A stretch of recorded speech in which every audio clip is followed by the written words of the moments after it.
Hello everyone. तो इस vlog का जो मोटिव है, रियल मोटिव, वो मैं आपके साथ शेयर करना चाहती हूँ। तो इसलिए मैंने व्लॉग बनाना जरूर समझा। तो दिन में मेरे साथ क्या हुआ कि ना, मेरे को दिन में ऐसी फीलिंग आई कि मैं रामायण देख रही थी, तो मेरे को फीलिंग आई मुझे जनकपुर जाना चाहिए।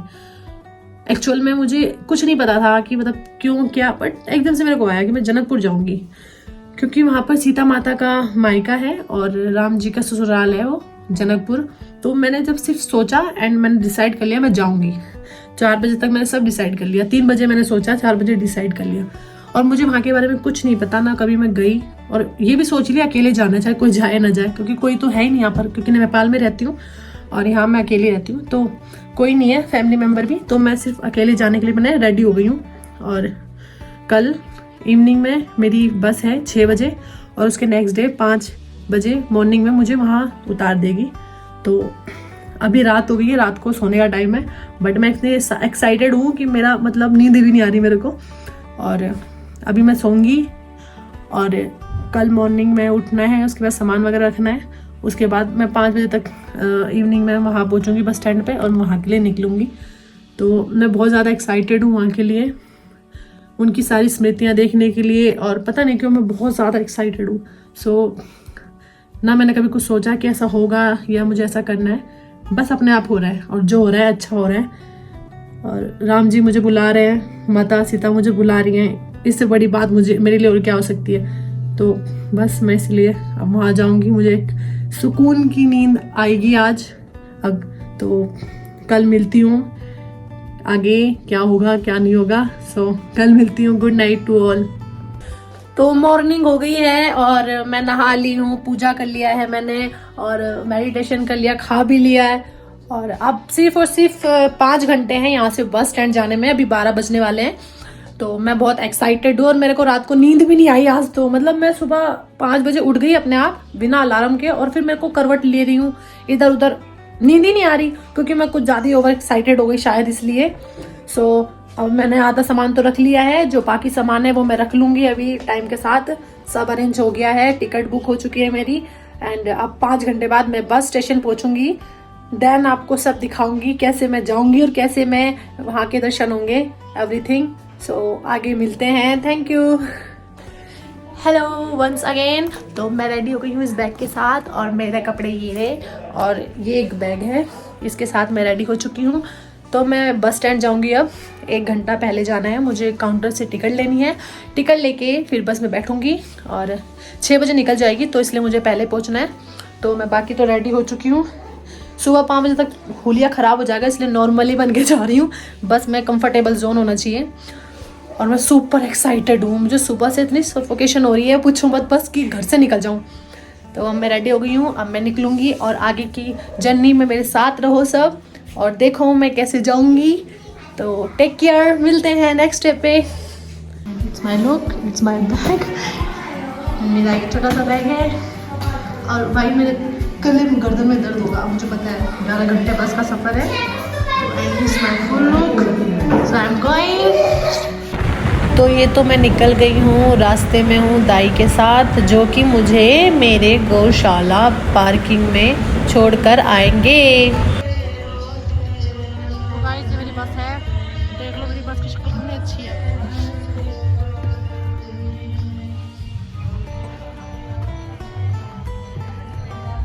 और ये मेरी सीट है।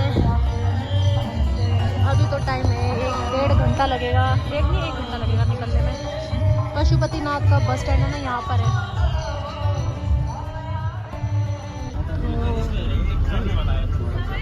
तो हमारी बस चल रही है। जय श्री राम। मुझे लगा मेरी सीट खाली जाने वाली है साइड वाली, बट ये महाशय आके बैठ चुके हैं, क्योंकि इनकी सीट बुक थी। पर मेरे पिताजी की बस तो है नहीं जो मैं रोक सकूँ। आखिरकार 3 घंटे बाद जाके बस रुकी और मैं वॉशरूम होकर आई, तब जाके शांति मिली। मुझे बस में ठूसने का बहुत शौक है। मैंने एक चाट लिया, एक चिप्स ली, और खाना मेरे पास ऑलरेडी था। अपने निर्धारित समय से हमारी बस चल पड़ी फिर से जनकपुर के लिए। एक बार फिर से बस रुकी और मुझे लग रही थी ठंड, तो मैंने ली एक चाय।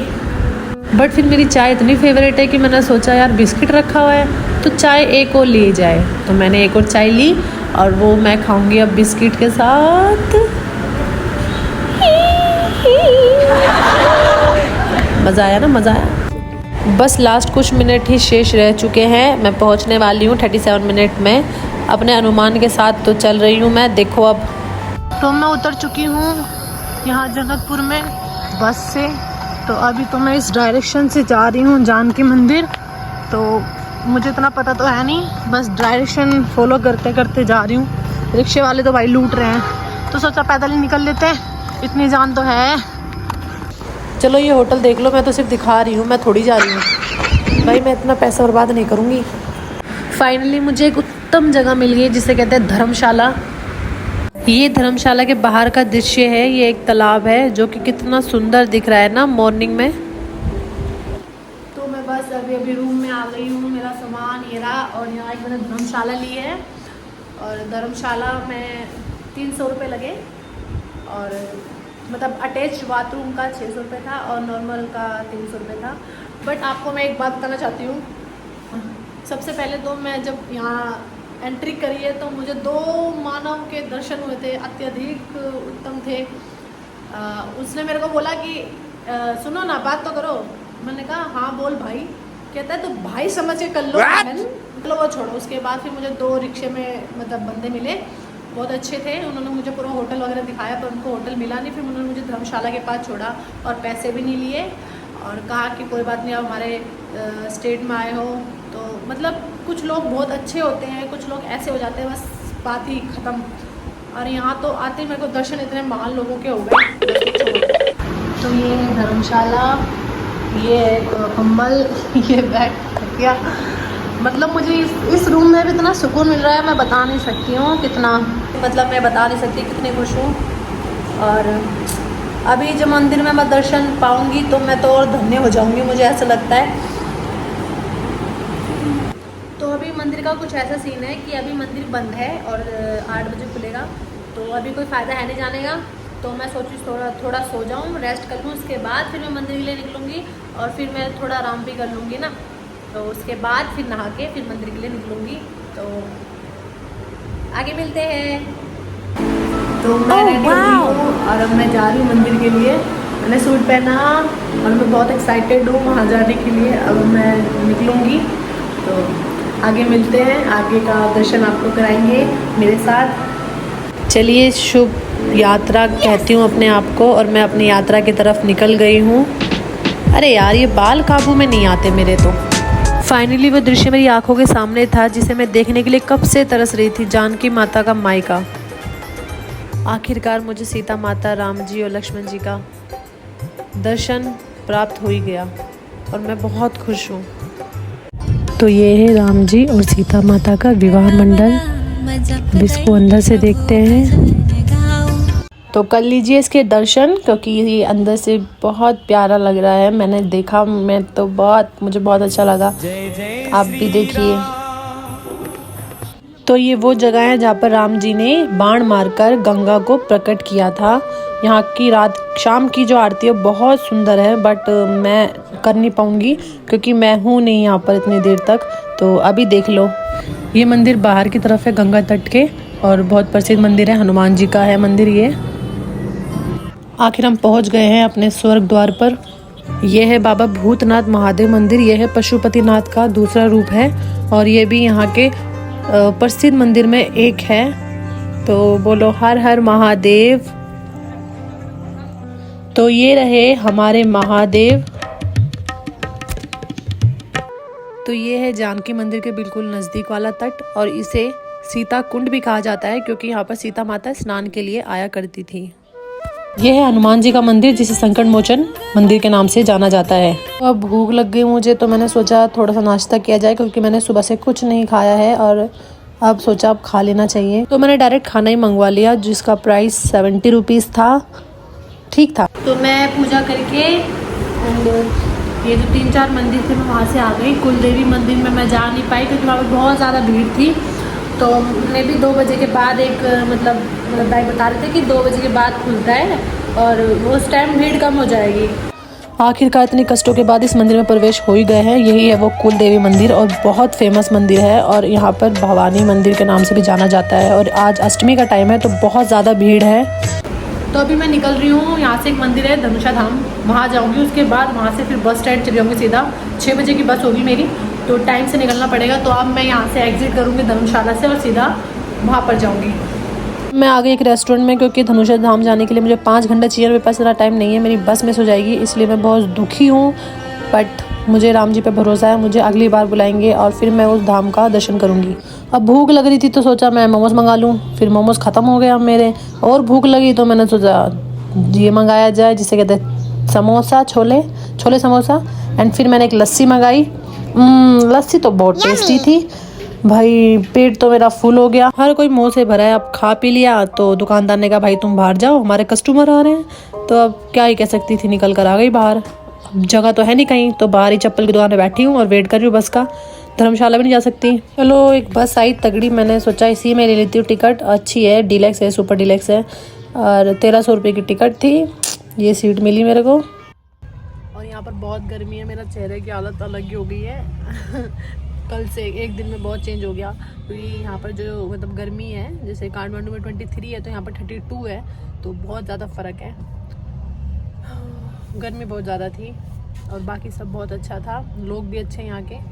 बट मुझे उनकी लैंग्वेज समझ नहीं आई बिल्कुल भी, बहुत भोजपुरी से भी बहुत अलग है, तो मेरे को थोड़ा बहुत ज़्यादा हार्ड लगा। भोजपुरी तो नॉर्मली आ भी जाती है, ये तो मेरे को बिल्कुल नहीं आ रही थी, ना वो मेरी बात समझ रहे ना मैं उनकी। तो अभी थोड़ा बहुत तो यहाँ की नॉलेज हो गई है। नेक्स्ट टाइम आऊँगी तो मैं और अच्छे से ट्रैवल कर पाऊँगी, क्योंकि अब मेरे को यहाँ के बारे में पता चल गया। अब मुझे कोई लूटेगा नहीं। अब मैं जाऊँगी, 5:30 बजे बस निकलेगी और सुबह मॉर्निंग में 5 बजे तक पहुँचा देगी फिर से। तो आगे मेरा ट्रैवल जो है वो ख़त्म हो चुका है अब। तो मेरा जो है सब राम जी ने किया मेरे साथ, सब कुछ उन्होंने प्लान किया आने जाने का। उनकी वजह से मेरा जो ट्रैवल है, उनके दर्शन सब कुछ अच्छे से निमट गया।